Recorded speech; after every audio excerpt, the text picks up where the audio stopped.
What is going on, everybody? Welcome back to another episode of the Podium Pushers podcast with Justin and Brandon. We've got a new championship leader. Racing is in the books for a triple header, wrapped it up at the Saudi Arabian Grand Prix. We are here to talk about everything that happened, Oscar Piastri's win, Max Verstappen's slightly controversial penalty, and more. Brandon, how you feeling? I'm feeling good. It was a great race, honestly. Qualifying was incredible as well, but solid weekend all around. Great track. So, yeah. Yeah, Saudi's one of those tracks that it's maybe a little bit more difficult to overtake on. Qualifying on Saturday is always absolutely beautiful to watch. You see those onboards of the cars pushing at the absolute limits, the fine margins that this track has. I mean, Saturday is just beautiful. Sunday, we had some good strategy, even though there wasn't the most on-track action. So overall, was a fairly good weekend in Saudi Arabia. Why don't you give us your one-sentence rundown from this weekend?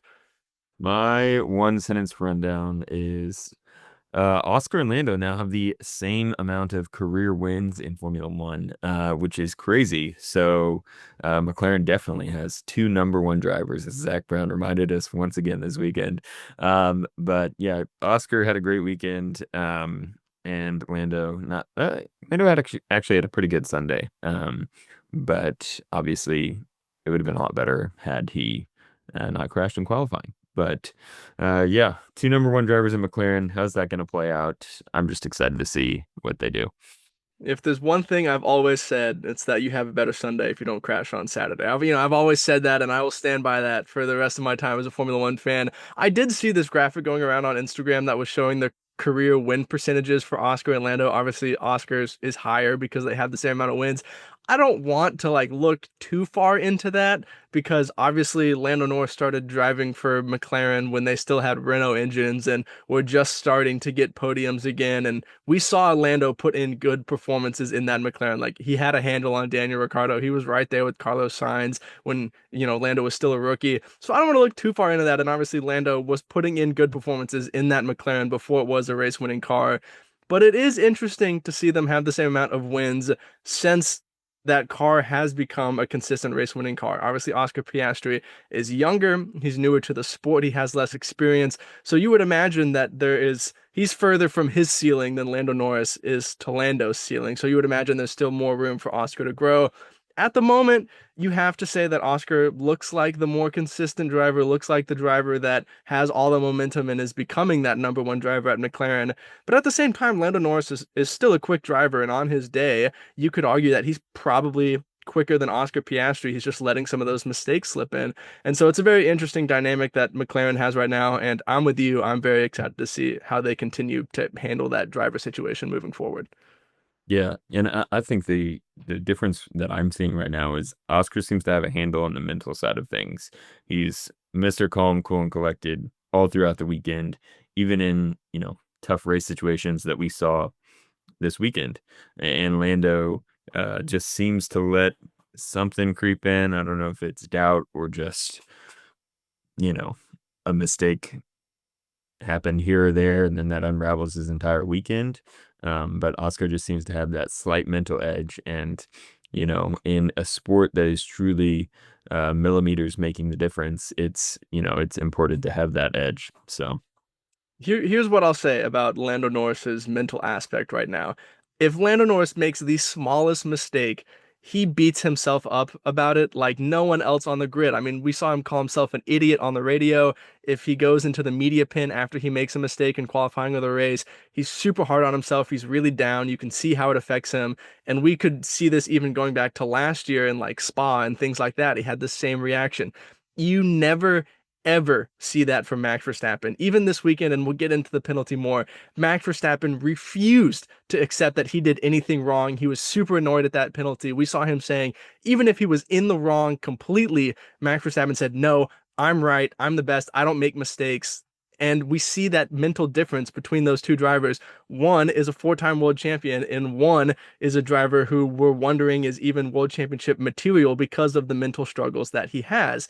And so I think Lando Norris needs that mind shift, that mindset shift to change in order for him to be true world championship material. Because if you make a mistake on Saturday and you're down on yourself, you're going to have that in your mind going, into a Sunday and not be able to maximize the potential. That's just the way it is. You still have those thoughts in your mind if you're letting them creep in and be the thing that's on the forefront of your mind.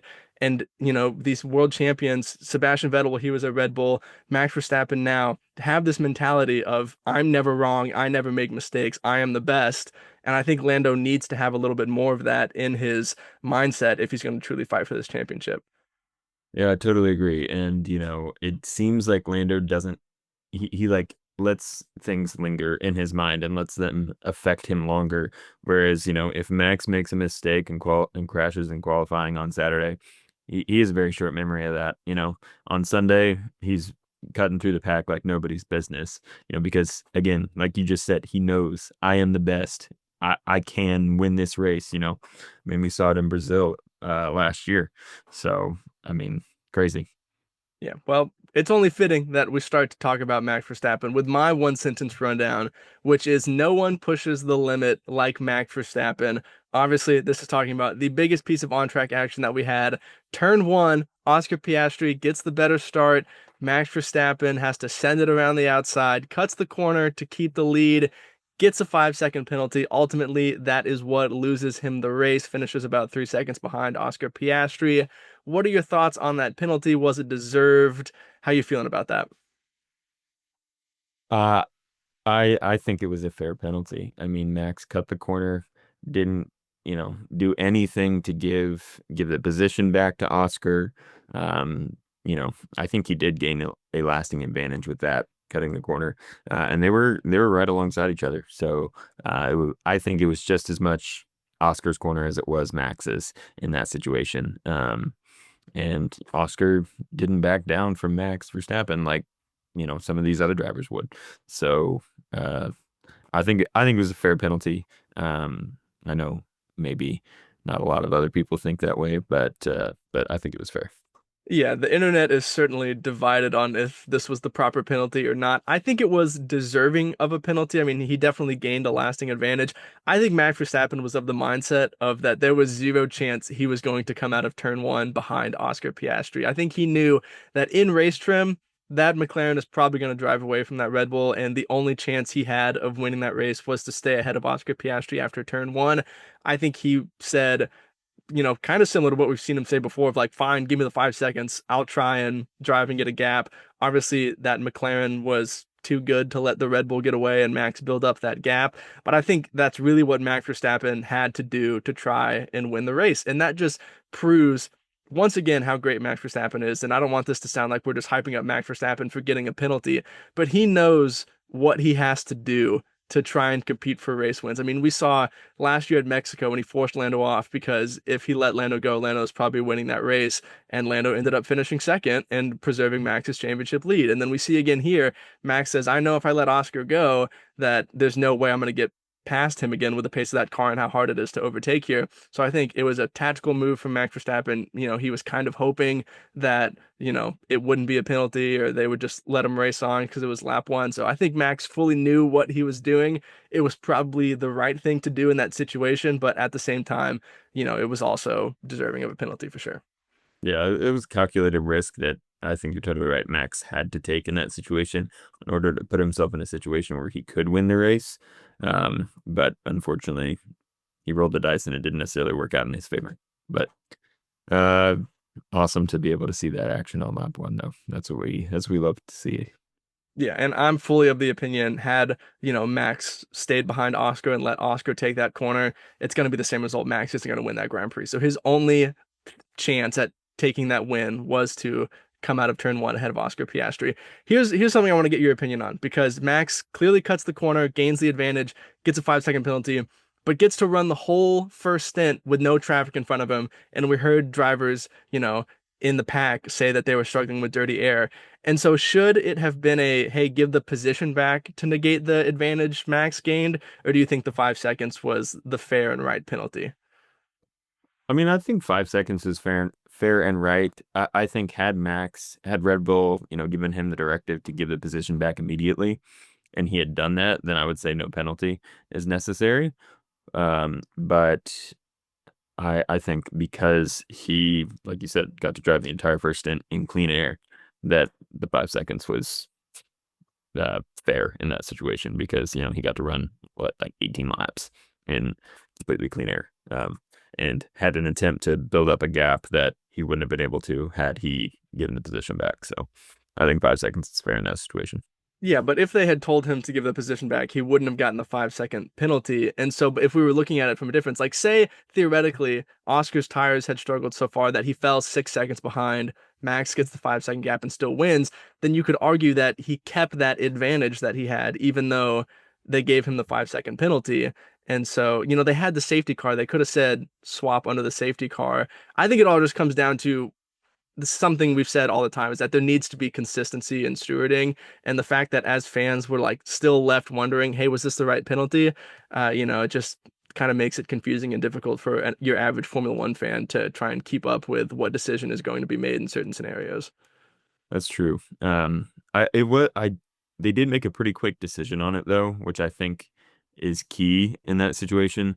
And with the limited, you know, like resources, I guess they were looking at trying to make a decision as quickly as possible.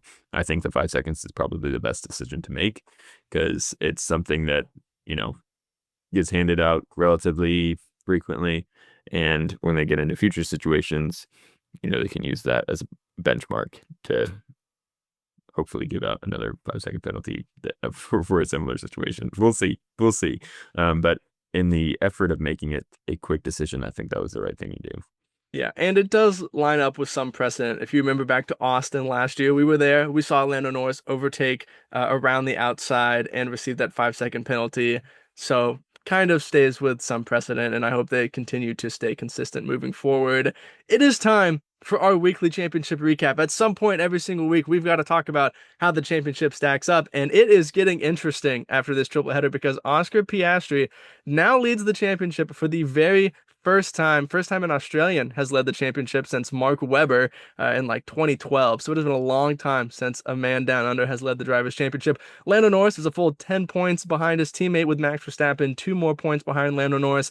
You have to imagine those are your big three. You've got George Russell just a little bit behind that, but a slight down weekend for George Russell this weekend. How are you feeling about how the championship sits right now? No, I think it's exactly where we want it to be. I mean, Oscar um, is, leading by a pretty significant margin. I mean, that's obviously not a ton, but bigger lead than Lando had last weekend. So, yeah, I think it's awesome that Oscar's leading. He's only 9 race wins away from being the most successful race winning driver in Formula One history. So, I mean, if things keep going the way they are, Oscar Piastri could pass Jack Brabham for the most Australian F1 race wins. But anyway, championship's looking great. I think Max is definitely still a contender. George has kind of fallen off a little bit. But Lando's definitely still in it if he can get over these mental woes that he's having. So it's exciting. Yeah, and I don't want to write off George too quickly. It's just one weekend, and we don't want to be the people that make these knee-jerk overreactions and say George Russell is out of it. I think we can clearly see that the Mercedes needs a step in pace. Like that is not necessarily a week in, week out race-winning car, and so George is going to need a little bit more. But he's been consistent enough to start the year that should some things fall his way, he's still in it. So don't want to discount him at all. Max Verstappen somehow doing incredible things with that Red Bull car. And you'll see people online say, "Oh well, he's getting poles. The car must be good." He was 9/10 of a second ahead of Yuki Tsunoda, and I know it's Yuki's third race in the car, and he's still new. That is almost a full second. That's insane. That's a crazy gap to your teammate. So yes, the car is still clearly not the best car on the grid, and he's doing great things with it. And then the McLaren boys, we're just going to continue to see that drama all year long. So that is going to be absolutely crazy to watch. Let's keep talking about the McLaren drama. Is Lando Norris starting to feel the pressure from Oscar Piastri and Max Verstappen? Makes a massive mistake in qualifying. You've got to assume that Lando Norris is one of the players for pole position. Could he have beaten Max Verstappen's lap? Doesn't matter because on his first push lap, not even his second, couldn't even get a lap time in, crashes, has to start from P10. Before the race, Zach Brown said that a podium was realistic for Lando, but he only ends up P4, losing out to Charles Leclerc, not being able to catch him at the end. And perhaps Oscar Piastri is just more of a threat than Lando Norris imagined. He's looking over to the other side of that McLaren garage saying, man, I really got to keep up with my teammate and Max now. Do you think Lando Norris is starting to feel a little bit more pressure than he expected this year? I think absolutely. I think he definitely probably views himself as the number one driver at McLaren because he's been with the team so long, so well embedded with the team. And, now Oscar's been there for a little while and posing a real genuine threat to him. I don't think Lando was necessarily expecting that. And then, I think they were not expecting Max to be as quick in the Red Bull this year either. And Max Verstappen is not going to lie down and lose a championship fight. So I think Lando's definitely feeling the pressure, and I think that certainly leads to letting the mistakes creep in. Yeah, well, I mean, you've got to, if you're Lando Norris and you saw the pace of that Red Bull in testing, you've got to be incredibly angry. Every time you see Max Verstappen on track, you're like, are you kidding me? I gotta put up with this guy still in this car. I mean, that's just absolutely insane to watch.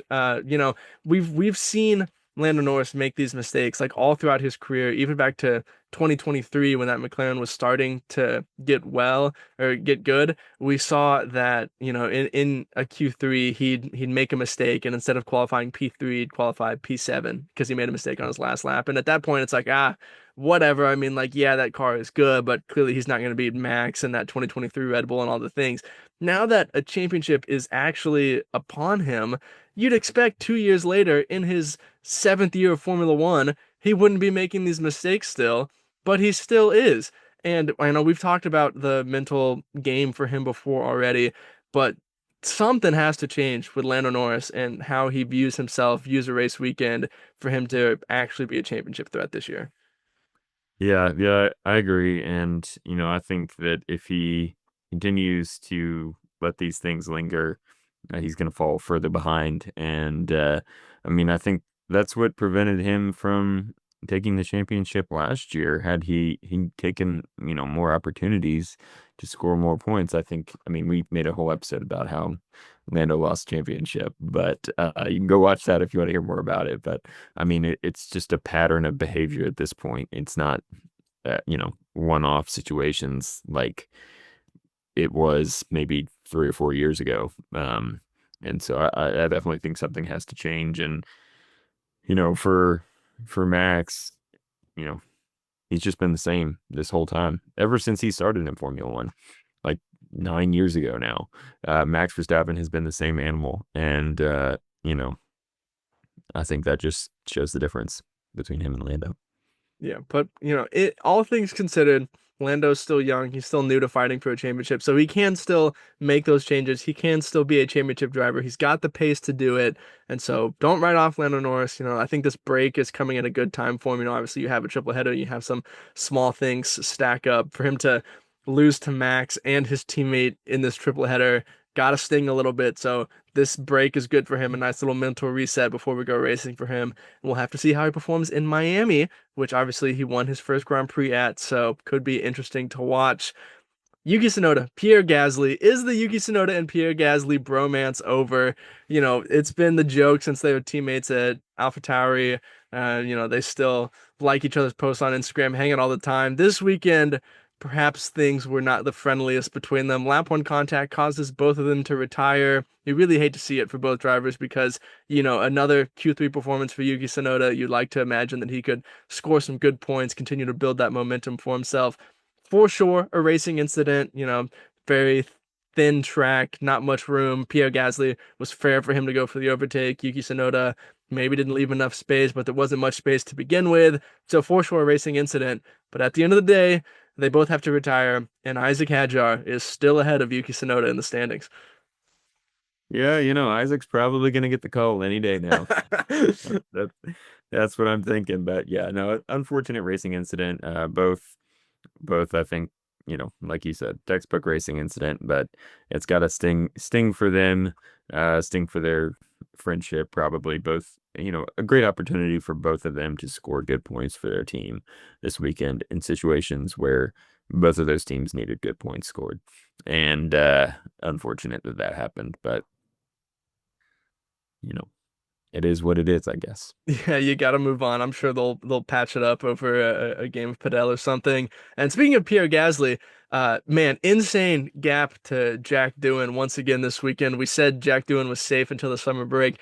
I'm not so sure about that anymore.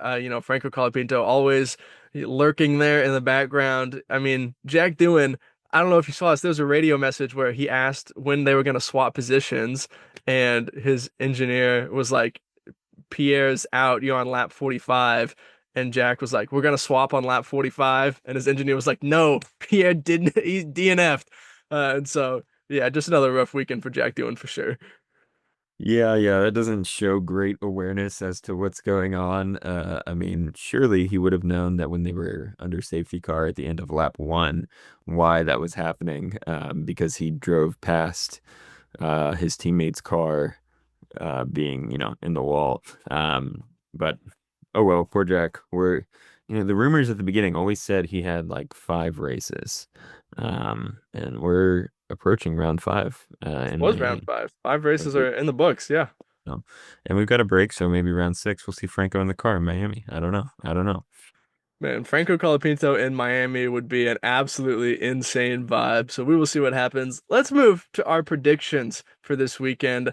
Man, I had the weekend that I needed. I entered down 12-7, so I needed a good weekend. Podium pusher of the weekend, I went with Charles Leclerc.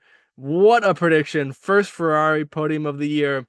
Absolutely insane first stint on the mediums for Charles Leclerc. I mean, that was probably the best stint. How he didn't win driver of the day is absolutely absurd to me, but he's my driver of the day because he's getting me this podium pusher point. Yeah, it was a great weekend from Charles, especially on Sunday. Got the most out of the car. Um, and Charles's podium made Lewis feel sad in the media pen after the race. So there's always that. My podium push for the weekend, I went with George Russell. Unfortunately, I don't think I can claim that because George he had a great Saturday. Qualified was up there almost on pole. Um, and qualified P3. Looked like he was gonna, the first stint looking good, but then unfortunately didn't quite work out for him. So I don't think I can claim that. Yeah, fading a P5 for George Russell, worst finish of the year. He's not getting your podium pusher point. Back marker of the weekend, I went with Lewis Hamilton. I'm going to claim this as a point as well. You get out qualified by Carlos Sainz. Your teammate takes the first podium of the year. You finish closer to Isaac Hadjar than your teammate. You're a second lap per lap slower on the hard tires. Yeah, not a great showing from Lewis Hamilton this weekend. Yeah, it's clear that Lewis is still getting the grips with the car. I think the transition to Ferrari maybe has been a little bit more difficult than he thought it was going to be. It's kind of sad to see how Lewis is, very mentally down on himself in these first few races at Ferrari. I'm sure that will turn around, hopefully soon. But yeah, not a great weekend from Lewis. I went with Yuki Tsunoda for my backmark of the weekend, and I'm going to claim this point. Yuki, a Q3 appearance, which is great. Unfortunately, like we talked about earlier, he was like almost a second behind Max, which is a lot. And then, you know, racing incident lap one, knocked out of the race, scores no points. Not a great weekend from Yuki, unfortunately, but Yeah, I agree. I'll give you the point. It was good for him to get into Q3. We're glad he's still getting the grips for that car, getting the momentum. And so if there was that performance alone, I don't think I'd give you the point. But the crash from the DNF, yeah, you can take that point for sure. Poll predictions, I went with Oscar Piastri, and by 0.010, that's no point for me. yeah, same here. Also with Oscar Piastri was oh so close. I really thought he had it watching the end of Max's lap, but man, what a drive from Max Verstappen to take pole. Yeah, the sake of getting that beautiful lap from Max Verstappen, I'm okay with not getting that point. In P3, I said Charles Leclerc. Crazy prediction throwing that out there, but I get the point. Yeah, that was a great prediction. I said Lando Norris in P3, which was close. Had Lando not crashed in qualifying or gotten a lap time in, maybe I would have happened, but unfortunately not. Hey, he was closing down to Charles at the end of that race, and so I was hoping that Charles would hold on and give me that point. He did. P2, I said Lando Norris, which was incorrect. And then in P2, I said George Russell, which was also incorrect. Yeah, and now we get to go to that lovely point where we are prediction mind is so confused because somehow Max Verstappen has put that thing P2 after barely beating an Alpine last weekend. And so I will have no idea how to predict the podium moving forward. But maybe I'll just keep the P1 train going because I've got Oscar Piastri in P1 for the second week in a row. That's a point. And I also have Oscar Piastri in P1, so another point from me, which is good. There you go. Our one push-in prediction, I said that Ollie Behrman would outqualify Esteban Ocon, which happened. Yeah, it was a decent qualifying from Ollie, that's for sure. And I said Liam Lawson was going to score points. I don't know why I said that. He definitely did not do that. So It was close. It was close. It was close. He finished P12. He outqualified Isaac Hadjar. So good to see Liam Lawson start to get some momentum back. Hopefully his form turn around because you've got to say he's probably been one of the worst, if not the worst drivers to start this year. So good to see him start to get some momentum. He did get a 10-second penalty and that was his fault. But overall, a better weekend from Liam Lawson, a step in the right direction. So even though he didn't score points, happy to see him turn it around a little bit. The fans at MattJ_23, Lewis Hamilton outqualified Charles Leclerc, not even close. At its.me.marcus, Kimi Antonelli first podium, looked good, but did not secure that podium. And at Grace in real life, at least one red flag sometime during the weekend. We had multiple red flags. We had one in practice and during qualifying. So great prediction there. That means our score is 14-12. What a weekend for me. I'm right back in this fight, feeling like Oscar Piastri, bringing the championship battle right back to it. I don't know if that makes you Lando Norris or Max Verstappen. You can decide on that one. But I'm feeling great after this weekend's predictions. yeah, it was a great weekend for you. I'll take Max Verstappen on that one. But I'm so happy to be leading. Got a few predictions right. So positive weekend. Got to take the positives, roll it into Miami, see what happens. So Yeah, got to take the points, got to take the positives. The fact that we're both in double digits after 5 weekends is a great feeling. Now we got to see, we're 5 races in. Could somehow one of us find a way to crack 100 prediction points this year? That would be insane. Mathematically, it's possible. It's probably not going to happen, but we will see where we get to the end of the year. That is all we've got for the Saudi Arabian Grand Prix. Before we get out of here, Brandon, what are your lovely parting podium thoughts? it was a great triple header. We had a lot of action, a lot of exciting stuff to talk about, and I'm excited for the next round of Miami, which I believe kicks off another triple header, if I'm not mistaken. I have no idea. I don't know the I, schedule off the top of my head, but it could I be. It very think well could be. I think it's another triple header. I could be totally wrong on that, but I'm excited for Miami. I know track kind of gets dogged on a lot, but it was a decent race last year. Lando won his first Formula One race, so we'll see if he can retain the crown.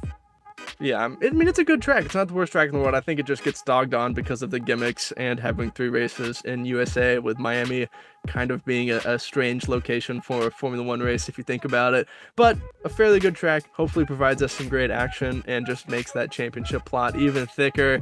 Thank you so much for watching or listening to another episode of the Podium Pushers podcast, letting us talk to you about the wonderful sport of Formula One. We appreciate you letting us be the people you watch or listen to take all your Formula One content. Before you go, be sure to like, comment, subscribe, do all the things you know to do. We truly appreciate it. We will see you in the next one. But until then, have a great day and God bless. See you.